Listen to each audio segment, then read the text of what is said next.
નમસ્તે વિદ્યાર્થીઓ, હું શ્રેયસ વિદ્યાલયથી ધારા ટીચર। આજે આપણે ધોરણ 5માં વિષય ગણિત સમજીશું। આપણે પ્રકરણ 4 ભાગ અને પૂર્ણ સમજીશું। તો ચાલો બાળકો, આપણે આ પ્રકરણ આજે આગળ સમજીએ। હવે બાળકો, આજે આપણે આ પ્રકરણ આગળ સમજીએ ભાગથી પૂર્ણ તરફ। અહીં એટલે કે અહીં આ ચિત્ર તમને આપ્યું છે કે અહીં એક ફૂલની 1/5 ભાગની પાંદડીઓ દર્શાવી છે। બાકીની પાંદડીઓ દોરી ચિત્ર પૂર્ણ કરો। તો બાળકો, અહીં શું કીધું છે કે 1/5 એટલે કે કુલ કેટલી પાંદડીઓ થશે? જેટલો નીચે આંકડા હોય એટલી કુલ પાંદડીઓ હોય। તો નીચે કેટલા લખ્યા છે? 5, એટલે કે આમાં કુલ 5 પાંદડીઓ છે। 5માંથી તમને 1 દર્શાવી છે, તો તમારે કેટલી દર્શાવવી પડશે? તમારે બીજી 4 પાંદડીઓ દર્શાવવી પડશે। તો તમારે આ ફૂલમાં બીજી 4 પાંદડીઓ દર્શાવીને આ સરસ મજાનું ફૂલ પૂરું કરવાનું છે। આ જ રીતે તમે પાંદડીઓ દર્શાવી શકો છો।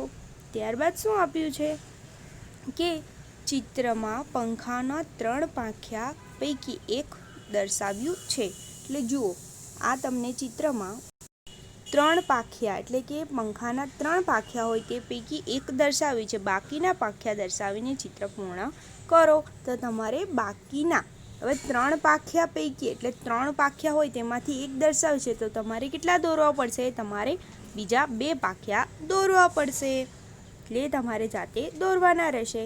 ત્યારબાદ અહીં બીજા એક પંખાના અડધા પાંખિયા દર્શાવ્યા છે। બાકીનો અડધો ભાગ દર્શાવીને ચિત્ર પૂર્ણ કરો। તમે કેટલા પાંખિયા દોર્યા? હવે જુઓ બાળકો, અહીં આ પંખો છે, તો પંખામાં 3 પાંખિયા હોય તો તમારે અહીં 1 પાંખિયું દર્શાવવાનું રહેશે। આ રીતે તમારે 1 પાંખિયું દર્શાવીને પંખાનું ચિત્ર પૂર્ણ કરવાનું છે। તો બાળકો, આપણે આ ચિત્ર આપણે એક પેજ પર જોઈએ। બાળકો, અહીં તમે જોઈ શકો છો કે તમને જે એક ફૂલની પાંદડી હતી, ત્યારબાદ તમારે આ રીતે 1, 2, 3 અને 4 પાંખડીઓ દર્શાવીને સરસ મજાનું ફૂલનું ચિત્ર આ રીતે બનાવવાનું રહેશે। ત્યારબાદ જુઓ બાળકો, ત્યારબાદ તમને જે પંખાના પાંખિયા દોરવા કીધા હતા, તો તેમાં 1 પાંખિયું આપ્યું હતું। ત્યારબાદ તમારે બીજા 2 પાંખિયા દોરીને આ રીતે પંખાનું ચિત્ર બનાવવાનું છે। ત્યારબાદ ત્રીજામાં જુઓ, તમને પંખાના 2 પાંખિયા આપ્યા છે, તો જુઓ તમારે પંખાનું ચિત્ર પૂર્ણ કરવું છે, તો તમે 1 અથવા તો બીજા 2 પાંખિયા બનાવીને આવું તમે પંખાનું ચિત્ર પૂર્ણ કરી શકો છો। હવે બાળકો, આપણે આગળ સમજીએ।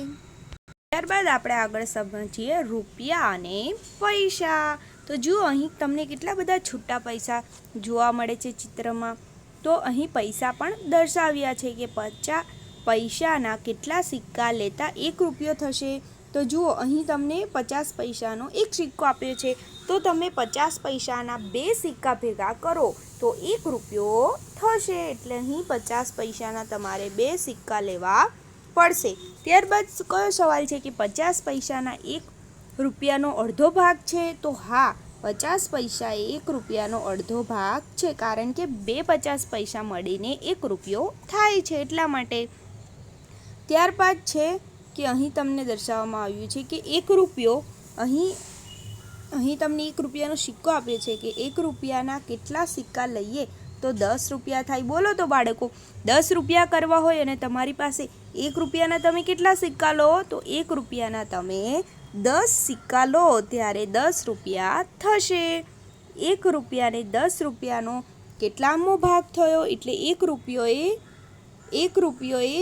10 રૂપિયાનો 1/10મો ભાગ થયો, કારણ કે આપણે 10 સિક્કા ભેગા કરીએ તો ત્યારે 10 રૂપિયા થાય છે, એટલે કે 10 રૂપિયાનો 1 રૂપિયો છે તેનો 10મો ભાગ, એટલે 1/10 લખી શકાય।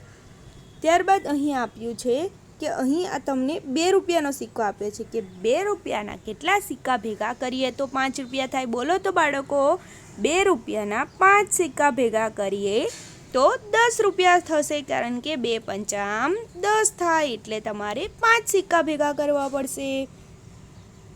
ત્યારબાદ આપણે સમજીએ કે 2 રૂપિયા એ 10 રૂપિયાનો કેટલામો ભાગ છે? હવે 2 રૂપિયા એ 10 રૂપિયાનો આપણે 5 સિક્કા ભેગા કરવા પડે, એટલે અહીં શું આવશે કેટલામો ભાગ છે 10 રૂપિયાનો? તો 1/5મો ભાગ છે.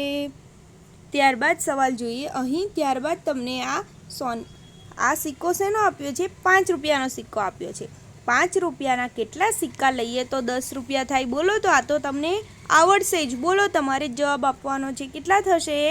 5 રૂપિયાના તમે કેટલા સિક્કા ભેગા કરો? 2 સિક્કા ભેગા કરો ત્યારે 10 રૂપિયા થશે. 5 રૂપિયા એ 10 રૂપિયાનો કેટલામો ભાગ થશે? તો બોલો. તો 2 સિક્કા ભેગા કર્યા એટલે તમારે 1/2 લખવાનું કે 1/2મો ભાગ છે.